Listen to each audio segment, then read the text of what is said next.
నమస్తే. ఇన్నాళ్ళు నన్ను సపోర్ట్ చేస్తూ, ఎంకరేజ్ చేస్తూ మీ ప్రేమని నాకు అందిస్తున్న ప్రతి ఒక్కరికి కృతజ్ఞతలు. అలాగే ఈ వీడియో కూడా ఖచ్చితంగా మీకు ఉపయోగపడుతుంది. లైక్, షేర్ అండ్ సబ్స్క్రైబ్ చేసి మీ సపోర్ట్‌ని నాకు అందించండి. అలాగే ఈ వీడియో పట్ల మీకున్న అభిప్రాయాన్ని కామెంట్ సెక్షన్‌లో కామెంట్ చేసి తెలియజేయండి. ఇప్పుడు వీడియోని చూద్దాం. నమస్తే. Welcome to our channel. నేను పద్మిని. ప్రస్తుతం మనతో పాటు ప్రముఖ ఆధ్యాత్మికవేత్త, జ్యోతిష పండితులు, హస్త సాముద్రిక నిపుణులు, న్యూమరాలజిస్ట్, దుర్గా ఉపాసకురాలు శ్రీమతి పద్మశ్రీ గారు మనతో పాటు ఉన్నారు. మాట్లాడదాం. నమస్కారం అండి. నమస్తే అమ్మా. భార్యాభర్తల మధ్య సఖ్యత లోపాలు అనేది సర్వసాధారణంగా చూస్తూనే ఉన్నాం. ఇద్దరు కలిసి ఉండటం అంటే ఆషామాషి విషయం కాదు. ఖచ్చితంగా ఉంటాయి, లోపాలు ఉంటాయి. కానీ వాటిని సరిదిద్దుకుంటూ ముందుకు వెళ్ళటమే కదా జీవితం అంటే. విడాకుల పర్వం ఎలా ఉందో మనం చూస్తూనే ఉన్నాం. చాలా నెక్స్ట్ లెవెల్లో నడుస్తూ ఉన్నాయి విడాకులు అనేవి. అట్లా కాకుండా ఎవరిలో అయినా నెగటివ్స్ ఉంటాయి, ఎవరిలోనైనా పాజిటివ్స్ ఉంటాయి. జాగ్రత్త వహించాలి. సరే, ఈ సఖ్యత లోపాల నుంచి బయటపడాలి. ఒక్కొక్కసారి భర్తలు అస్సలు మాట వినరు, అస్సలు ఎంత తృణీకరిస్తారు అంటే భార్యల్ని బాధ అనిపిస్తుంది. వాళ్ళు చెప్పేటటువంటి వన్ సైడెడ్ గా వినదు కానీ బాధ అనిపిస్తుంది.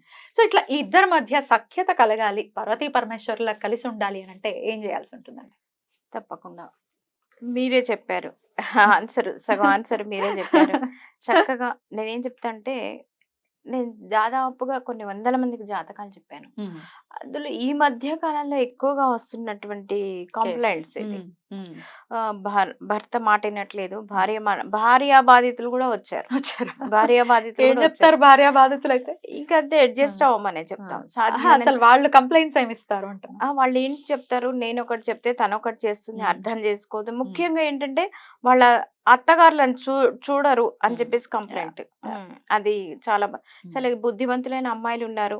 మా పేరెంట్స్ తో వాళ్ళ పేరెంట్స్ అలాగే చూసే వాళ్ళు ఉన్నారు. కానీ కొంతమందిలో ఆ భావన కలగకపోవడం చాలా మంది అబ్బాయిలు పడుతున్నటువంటి ఇబ్బందులు అనమాట. అటు తల్లిని మేనేజ్ చేయలేక, ఇటు భార్యని మేనేజ్ చేయలేక అలా ఇబ్బంది పడుతూ ఉన్నారు అనమాట. సరే, నా దగ్గరకు ఒక అమ్మాయి వచ్చిందండి. వచ్చి వాళ్ళకి ఆల్రెడీ 2 పిల్లలు అనమాట. పాపం చాలా చాలా భర్తతో ఇబ్బందులు. ఎంత ఇబ్బంది అంటే అసలు ఎంత అడ్జస్ట్ అవుదాం అన్నా కూడా అమ్మాయి అసలు భర్త మాట వినట్లేదని చెప్పేసి బాగా ఏడ్చిందమ్మా. అయితే ఎందుకు కారణం అంటే, కారణం చెప్పడు అసలు. ఏంటో కారణం చెప్పడు. ఈవెన్ చూడంగానే అప్పటి వరకు ఆఫీస్ నుంచి రాగానే నవ్వుతూ వస్తాడు, ఫోన్లో మాట్లాడడం అదంతా కూడా హ్యాపీగా చేస్తాడు. కానీ తన దగ్గరకు వచ్చే వరకు మటుకు ఏదో అసంతృప్తిగా ఉంటుంది. ఇప్పుడు తనకి ఉంటుంది కదా, భర్తతో చక్కగా సంతోషంగా ఉండాలి అని చెప్పేసి. ఇప్పుడు ఆడవాళ్ళు ఇంట్లో ఒంటి పట్టున ఉండి పని చేయటం కూడా అది గొప్ప జాబు.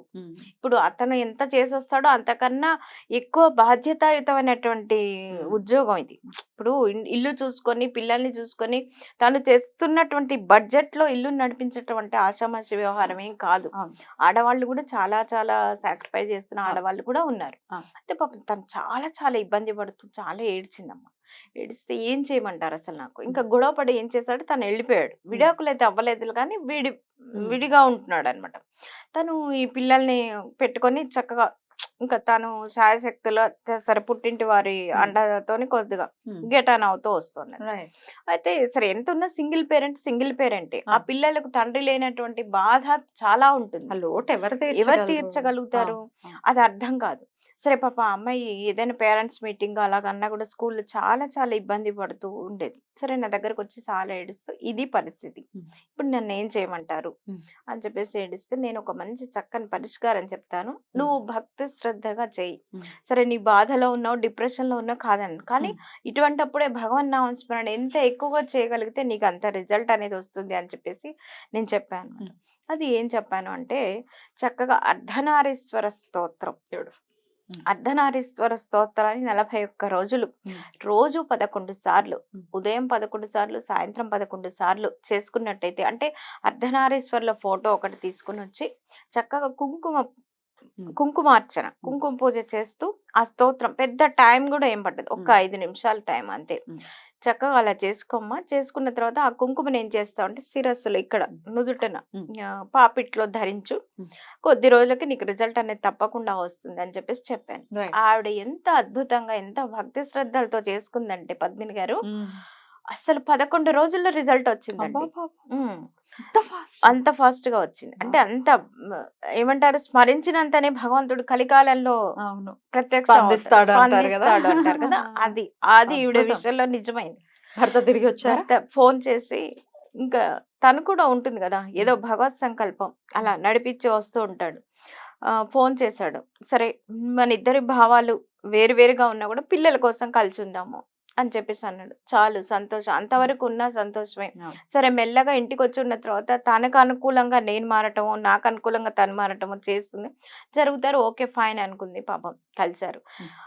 తను కలవడానికి ముందే నాకు ఫోన్ చేసి చెప్తే నాకు ఎంత ఆనందం వేసిందంటే అసలు చాలా. ఇప్పుడు నేను చెప్పినటువంటి రెమెడీని పాటించి ఆ అమ్మాయి అలాగ భక్తి శ్రద్ధగా చేసుకుని ఆమెకున్నటువంటి, ఇప్పుడు పుట్టింటి వాళ్ళు గోల్డ్ స్పూన్ తోని ఎంత పంచభక్ష పరమాన్నాలు పెట్టినా తనకి జీర్ణించుకోలేకపోతున్నది. అక్కడ పుట్టింటి వాళ్ళ తరఫున చాలా అండగా ఉంటారు. బట్ ఏంటంటే భర్త లేడు అనేటువంటి బాధే తనని ఎక్కువగా వేధిస్తోంది. కాబట్టి తను చాలా చాలా హ్యాపీగా ఫీల్ అయ్యి నాకు ఫోన్ చేసి చెప్పగానే చాలా సంతోషం అనిపించింది. చాలా సంతోషం. అయితే చక్కగా ఇలాగ ఎవరైతే జన్మ జాతకంలో సప్తమాధిపతిని మనం చూస్తాం అనమాట. అంటే ఈ వైవాహిక జీవితం ఎలా ఉంటుంది, ఆడవారికైనా మగవారికైనా ఎలా ఉంటుంది, ఎలాంటి భార్య వస్తుంది, అది జాతకాలు అనేది మనం ముందే చూపించుకుంటే ఈ బాధ ఉండదు. మ్యారేజ్ అయిన తర్వాత బాధపడేది బదులు ముందే ఏదైనా దోషాలు ఉంటే పరిహారాలు చేసుకుని చక్కగా వివాహాలు చేసుకున్నట్టయితే బాగుంటుంది అని చెప్పేసి నా సూచన, సలహా కూడా. తప్పకుండా తప్పకుండా అలా చేసుకున్నట్టయితే బాగుంటుందమ్మా. ఎందుకంటే మ్యారేజ్ అయిన తర్వాత, పిల్లలు పుట్టిన తర్వాత వీరితో పాటు సంతానం కూడా బాధపడుతూ ఉంటారు.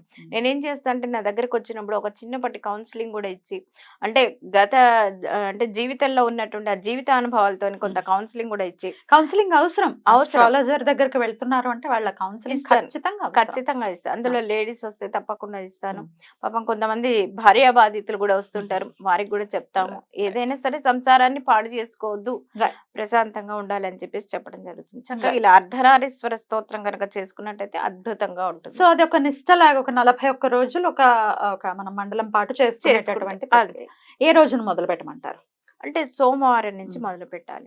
సోమవారం, ఎందుకంటే అర్ధనారీశ్వర శివుడికే ఎక్కువ. అంటే ఇక్కడ చూడండి, ఆ అర్ధనారీశ్వర తత్వంలో అమ్మవారి శక్తి స్వరూపిణి. ఆవిడ నేను డామినేట్ చేస్తాను అంటే ఆవిడ చేయలేకనా కాదు కదా. అంటే అర్ధనారీశ్వర తత్వంలో ఇద్దరు సమానమే, ఎవరు ఎక్కువ కాదు ఎవరు తక్కువ కాదు అనేటువంటి తత్వమే ఈ అర్ధనారీశ్వర తత్వం.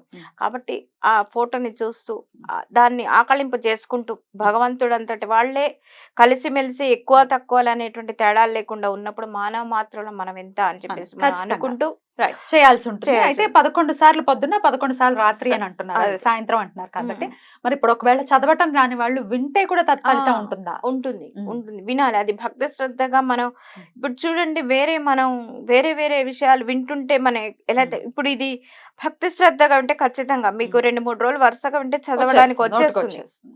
అదంతే, ఇంట్రెస్ట్ ఉండాలి, అంతే భక్తి ఉండాలి, శ్రద్ధ ఉండాలి అని చెప్పేసి చెప్తాను. ఖచ్చితంగా చదువుకుంటారు, చదువుకున్న వాళ్ళు కూడా ఉన్నారు.